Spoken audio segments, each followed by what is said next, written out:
He grabbed my tail, said one stupid word, and accidentally married me. He still doesn't know it happened.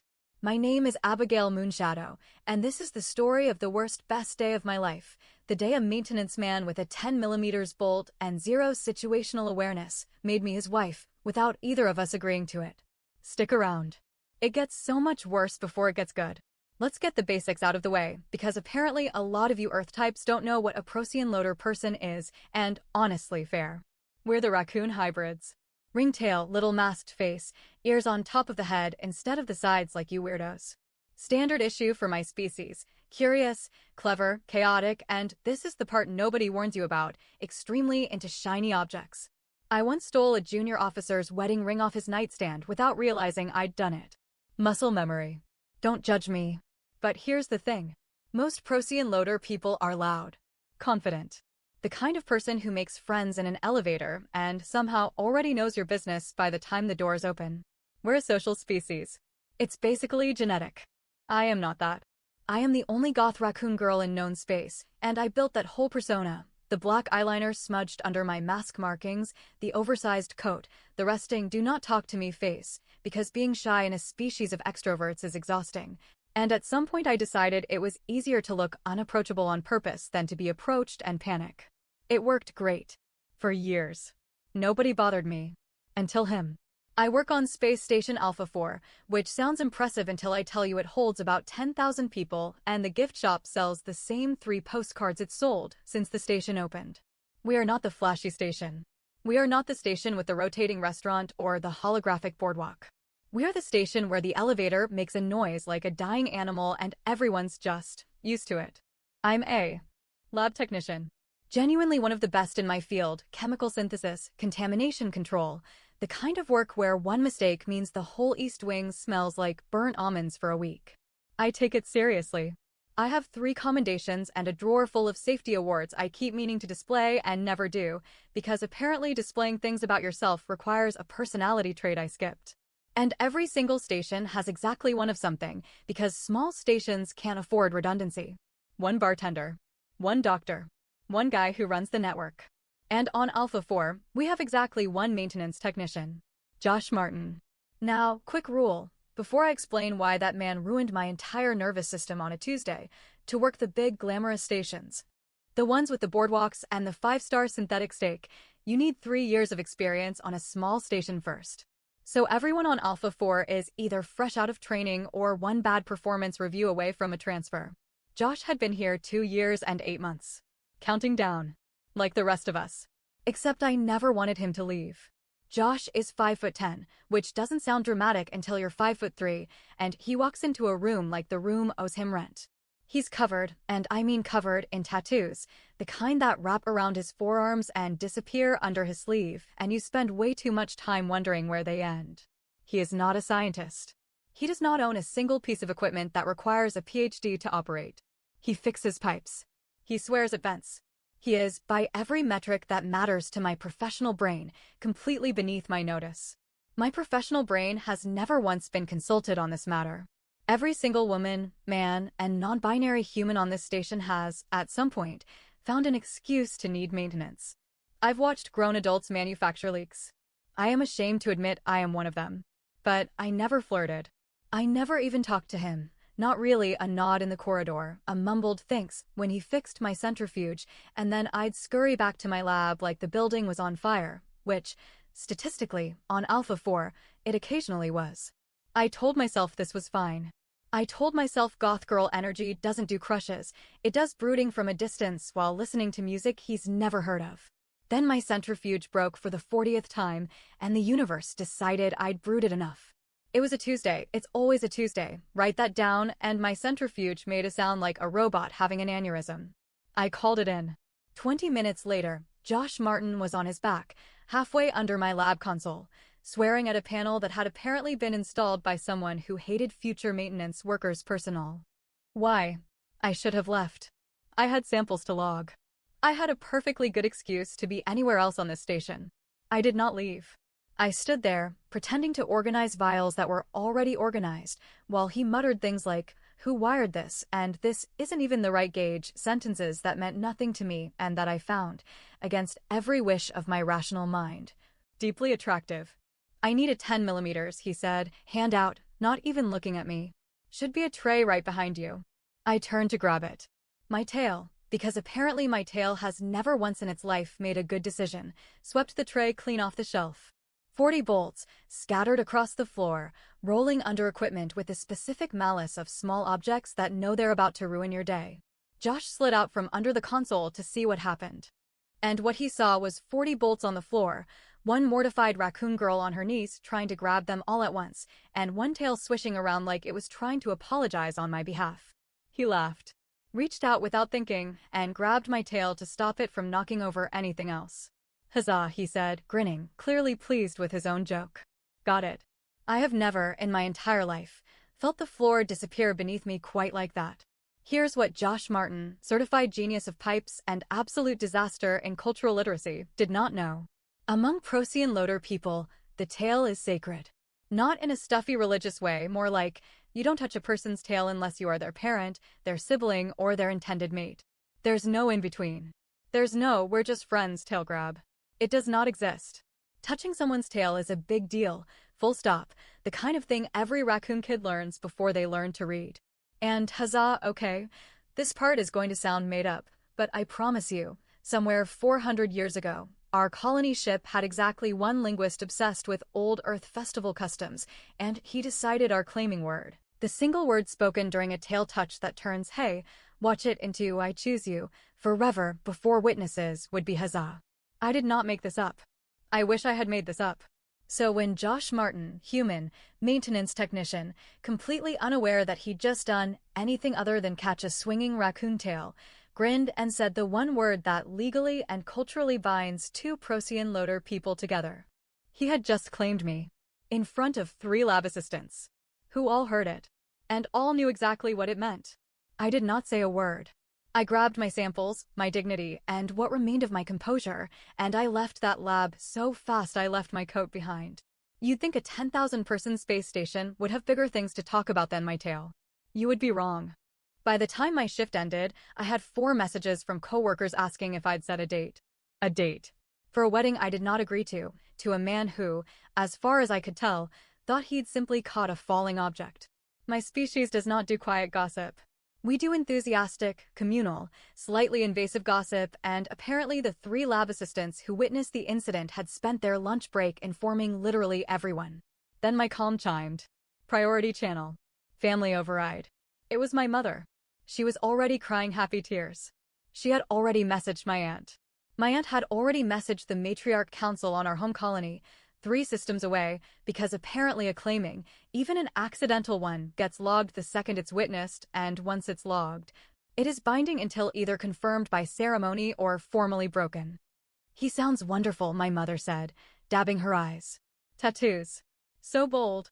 When do we meet him? I had approximately 1 human day to figure out how to tell the love of my secret, never spoken aloud crush life that he had, without his knowledge or consent, just proposed to me, and that if neither of us did anything in 30 days, by Procyon loader law, we'd be married anyway. I closed the channel and put my head on my desk. That is, of course, exactly when Josh knocked on my office door. I wanted on record that I did not tell him. I never got the chance.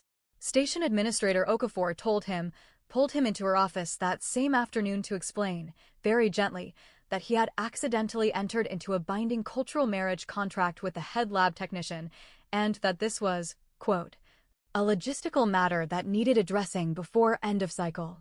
Josh, by his own later admission, thought she was joking for a full 40 seconds. So when he showed up at my office, pale under all that ink, hand braced on my doorframe like the artificial gravity had personally betrayed him, I knew exactly what conversation we were about to have. Okay, he said. Okay. So, apparently I'm engaged. Apparently, I said, in the calmest voice I have ever produced under pressure, internally screaming at a pitch only Procyon loader ears could register. To you. To me. He sat down across from me without being invited, which honestly, considering the circumstances, felt fair. I grabbed your tail because it was about to knock over a beaker. I know.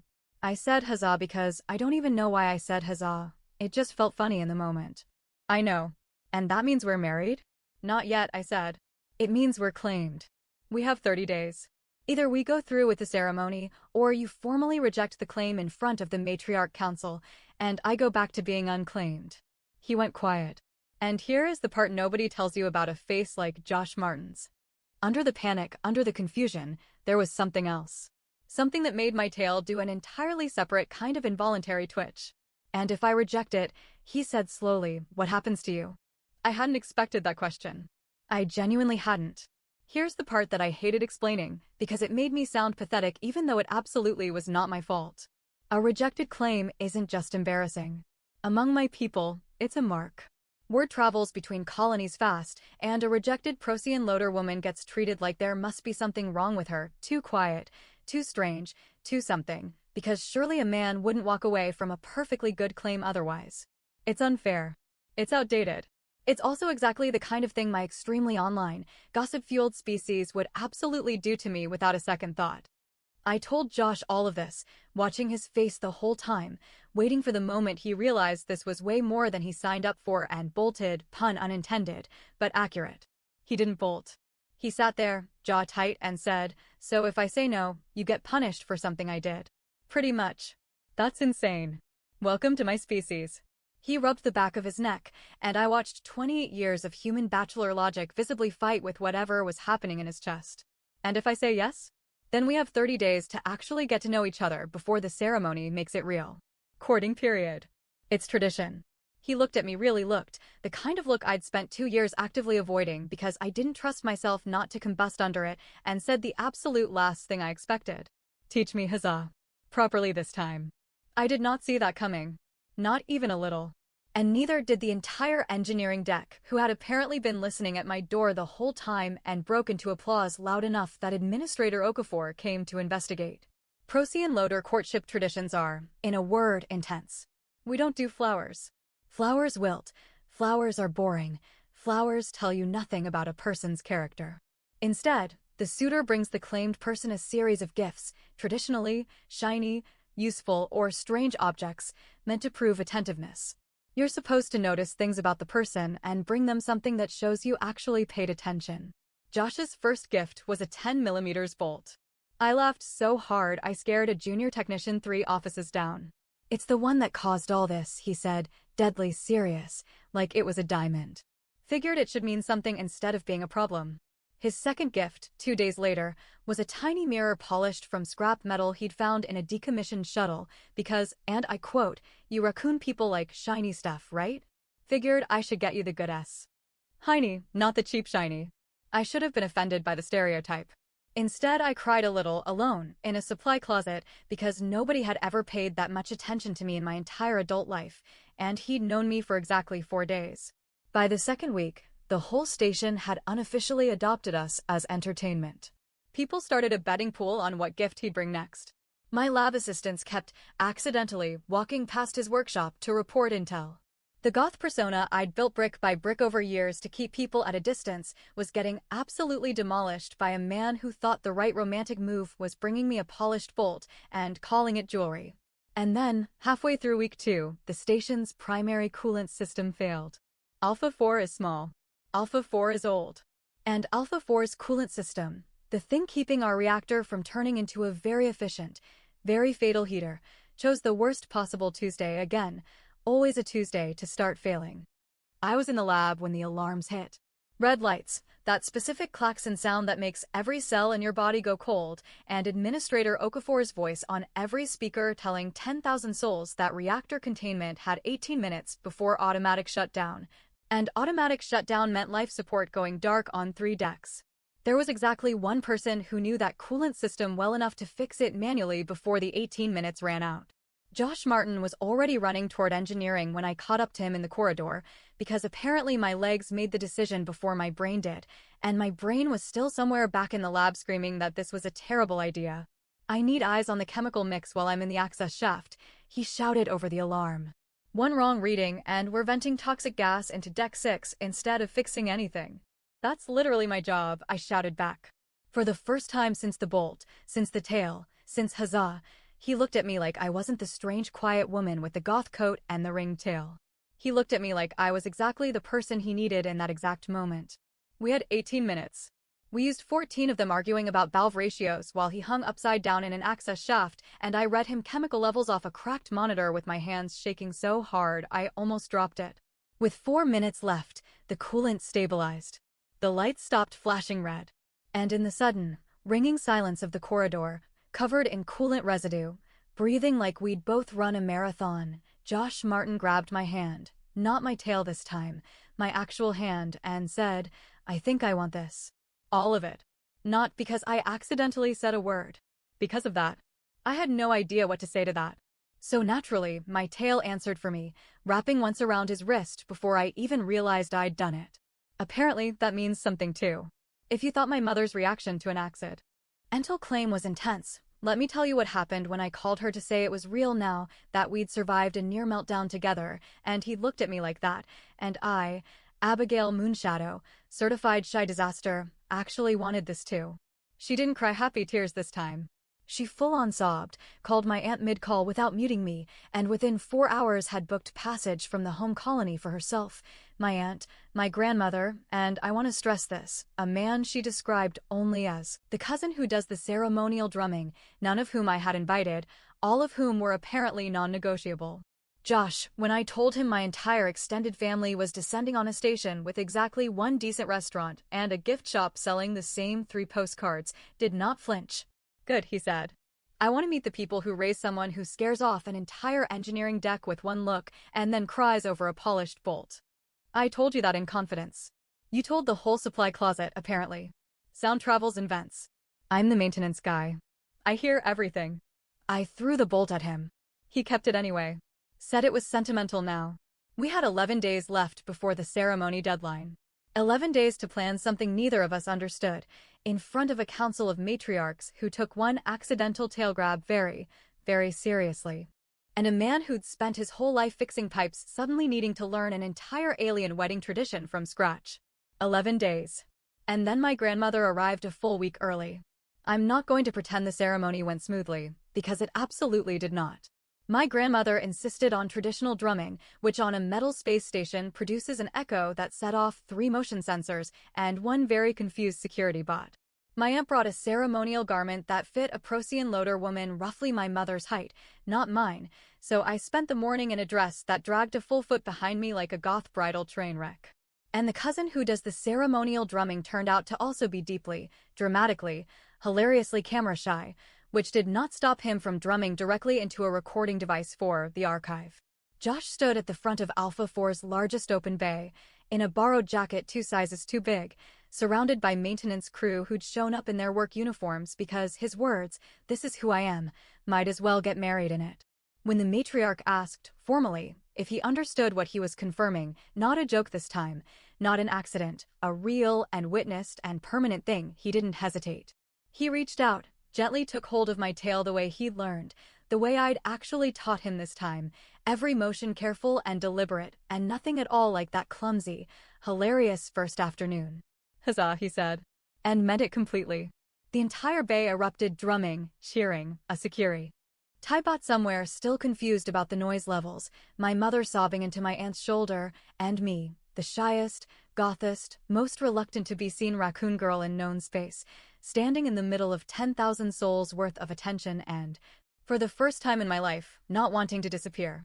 People ask me sometimes if I regret the way it happened, the accident, the bolt, the chaos of a wedding neither of us planned for, sparked by one word a man said as a joke. I tell them the truth. I wouldn't change a single bolt. Josh still has the original one on a shelf in our quarters, right next to the polished mirror, right next to a station gift shop postcard he bought, ironically, and now genuinely likes. My mother still calls every week to ask when grandchildren are happening, and every week I tell her to ask the drumming cousin instead, which has yet to stop being funny to absolutely everyone but her. And every now and then, when I'm not expecting it, when I'm halfway through logging samples or yelling at a malfunctioning centrifuge, Josh Martin walks up behind me, takes my tail in his hand exactly the careful way I taught him, leans down, and whispers it again. Huzzah. Turns out the worst best day of my life was just the first page of the best story I never saw coming. If you enjoyed this one, you know what to do. Smash that like button, subscribe for more HI Beyond the Stars, and let us know in the comments, would you survive a Procyon loader courtship? Because honestly, I'm still not sure I did.